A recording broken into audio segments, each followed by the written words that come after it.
Hi అండి. So, మనము ధులేరాలో ఉన్నామండి. సో, దేశం మొత్తం ధులేరా, ధులేరా అంటా ఉంది. అంటే ఏందంటే ధులేరా అనేది ఒక గ్రీన్ ఫీల్డ్ సిటీ అనమాట. మన దేశంలో మొట్టమొదటి గ్రీన్ ఫీల్డ్ సిటీ అవుతుంది ఇది. మన ధులేరా. ఇదేందంటే 2,20,000 ఎకరాల్లో ఇది కన్స్ట్రక్షన్ అవుతుందండి. 2,20,000 ఎకరాలంటే మామూలు విషయం కాదండి.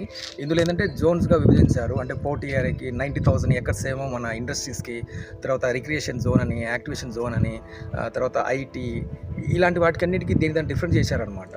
అంటే ఇప్పుడు హై రైజ్ టవర్స్‌కి ఒకవైపు, తర్వాత షాపింగ్ మాల్స్‌కి ఒకవైపు, ఇండస్ట్రీస్‌కి ఒకవైపు, అండ్ టూరిజం హబ్‌కి ఒకవైపు, ఇలా అన్ని రకాలుగా చేసుకుంటూ వెళ్తున్నారు. రోడ్‌కు అటువైపు, ఇటువైపు ఏంటంటే వాకింగ్ ట్రాక్, సైకిల్ ట్రాక్ అలా ఇచ్చారనమాట. అండ్ రోడ్‌కి ఇరువైపులా టనల్స్ కూడా ఉన్నాయి. అంటే ఈ టనల్స్‌లో ఏంటంటే ఎలక్ట్రిసిటీకి, డ్రైనేజ్‌కి, తర్వాత గ్యాస్ పైప్‌లైన్‌కి, తర్వాత వర్షపు నీరు అట్లా దేనికి సపరేట్‌గా పెట్టారనమాట. అంటే ఇవన్నీ ఏంటంటే ఫ్యూచర్‌ని మనం దృష్టిలో పెట్టుకొని చేశారు. మీరు నా వైపు చూస్తే చూడండి.